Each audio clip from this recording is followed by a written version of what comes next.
this is the most that I've ever had conviction about it. Indiana won hits. So maybe that gives me a little bit of a false hope here. You know what I mean? Which hope is something that you certainly need. I wrote an entire post about it this morning because Lane Kiffin asked me to send a daily message of motivation. It has become part of the routine. Don't look for it to last long. Okay, that one. All right. So things are getting loud down there. What's that? That whole situation.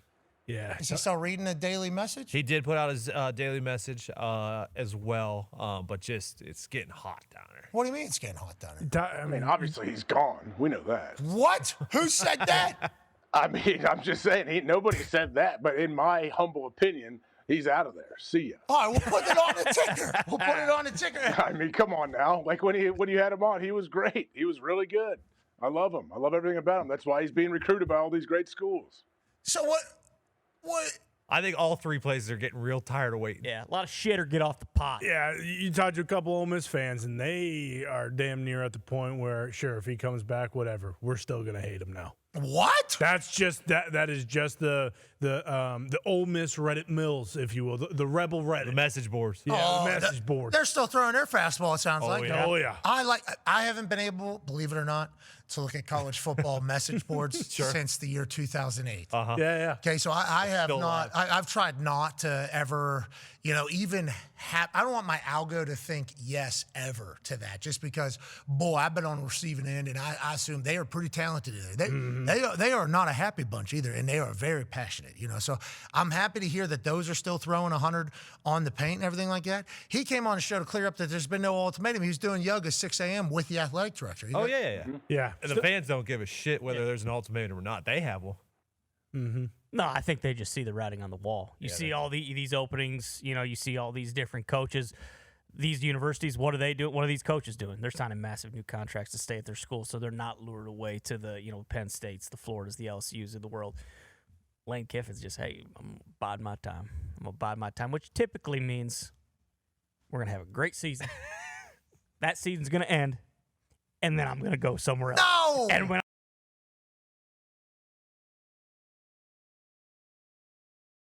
I think Ole Miss fans are starting to see the writing on the wall. I don't know if that's necessarily. Oh, yeah. I saw Ole Miss fans worried because they think this is going to happen, that the college football committee is going to drop them in the standings because they're not going to have a coach for the playoff. Did you see one of the things that they put up? Who? The college football playoff committee. No. They have stipulations underneath this. Wait, look this up. Look up the college football playoff committee stipulations. I think there's like 4 of them. They have different things. The 4th one, or the last one, maybe it's the 3rd one.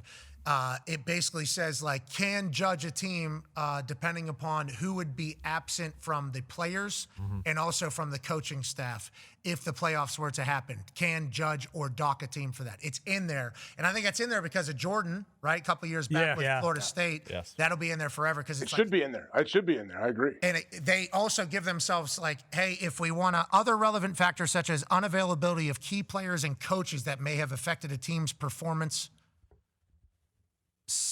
during the season or likely will affect its postseason performance. Great work there, Bruce. Way to find that. There's just a lot of words. That was in there. I saw that this week. So when it came out, I try to be as well read on everything as possible. I try my best to stay up to date on absolutely everything. It's not necessarily the easiest to dive into all the whatchamacallits, but for the College Football Playoff Committee, with my entire thought, hey, you guys have said that good losses are better than any of the good wins. Basically what you have said is that is kind of how you guys are viewing this. So then I wanted to find out what are the stipulations? Is that a stipulation? So then I saw that one. I was like, wait a minute, this seems like a pretty important little stipulation to this entire thing that does give them an out if a coach is to be poached potentially to another job. But you're going to another job, to win, right? Uh-huh. You're going to win a national championship. So you're going to potentially not get into the college football playoff with the team that you have currently to go try and win a national championship somewhere. I don't fully understand why everybody just thinks he's leaving. Genuinely. I genuinely, because of, I guess, how college football has gone forever.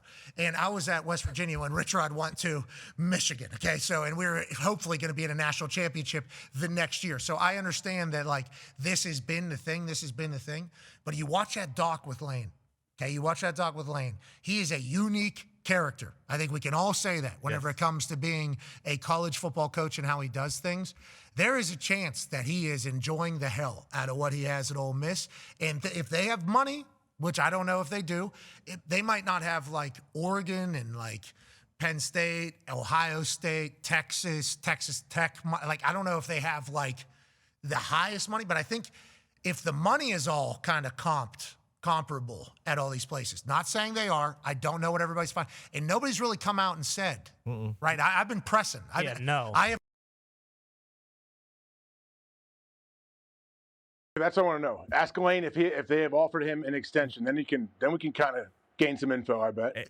We agree 1,000% with everything you're saying. All I'm saying is the fan bases are in a frenzy right now. Yeah. All of them. And all three of them. completely understand that too, because sure, maybe an extension wasn't offered, which would make absolutely zero sense, because to what Ty said, like every single coach that was getting thrown out for Penn State, for all these other jobs, they got extensions and they signed them. And so maybe Ole Miss is like, hey, you know what? We're not going to do that. We're gonna go the opposite way, actually, and make this as tough and miserable as possible for not just us, but for Lane and the entire university's alumni and fan base. But it feels as though an extension might have been offered, and instead of signing That's what everybody is like kind of reacting that's to. and that's how it feels. Yeah. That's how people are acting. Got it. Yeah. Wild situation. And there's not like just a bunch of coaches. You know? So a lot of people are saying that the fans are obviously at these schools would like some answers sooner than later, because there's a lot on the line here. Ole Miss still very much. Oh, yeah. I mean, they might win a national. They're going to try to win a national championship. So it's like, would you leave? What are you leaving for? Well, I'm leaving to go win a national championship and also maybe better resources. It's like, okay, who has? That's a good conversation. I hope somebody will tell us the answers to that at some point. Feels like we have been asking for a few weeks now. Like Florida, LSU, Penn State. We know what Penn State's doing. I think we've been very open with what Penn State's doing. Have I heard the same from Florida, LSU? I hear they're invested. Yeah, they're in. But then the answer is always like local recruiting is just so much easier, basically, at Florida and LSU than at Ole Miss. LSU. The statement is 5 stars fall off trees in Louisiana. And a lot of guys down in Louisiana take a lot of pride in being LSU. Like LSU is like their school. So they think like the natural recruiting and the talent of recruiting that you have much greater access to than the rest of the country is warranted enough of a national championship by itself. So then when you talk about all the other resources, it's like that's just kind of like added on top. It's like interesting, because are we in the world now where the other resources mean anymore? And then you hear from people that are like, no, if you can sign a 5-star 4.2 guy because he grew up 4 feet away from the university, that is much better than having to transfer portal guess if person is happy there. So there's so much going on in flux. I assume it's not an easy decision, obviously, for anybody to have. But for Lane, it's like, I think he's trying to win, and I think he wants to win a national championship. He's focused on So all this external noise is loud. He says he's doing yoga at 6 a.m. with the athletic director. He's saying there's no ultimatum given to me. And everything he's talking about is trying to win. I don't know, man. I don't know when that answer comes, and I don't know what the right answer is at this point.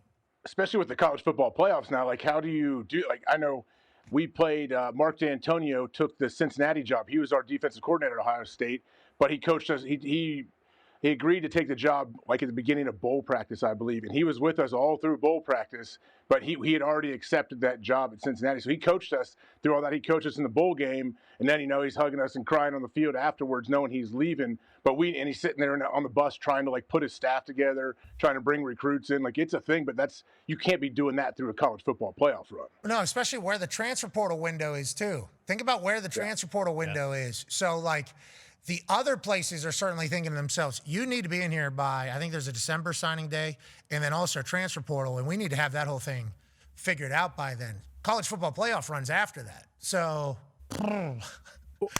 wow, what a predicament. What a predicament. Because like Rich Rod, whenever he left West Virginia to go to Michigan, he didn't coach the Fiesta Bowl. And I don't know what would have been the right. At this stage, I guess get him the hell. It's weird. Either way, there's no right answer. But it's just like it is a weird situation there, and the timing is it's brutal. We won with Bill Stewart. Shout out to Bill Stewart being the guy that was able to kind of in that entire scene, because it was loud outside. I mean, I was getting death threats. It was, from my personal standpoint, that was a chaotic time where Bill Stewart was very much like a calming factor. But, man, that's what you almost need because there's chaos, especially now. There's full chaos. Imagine your team going to the playoff. You want this, you got that. No way.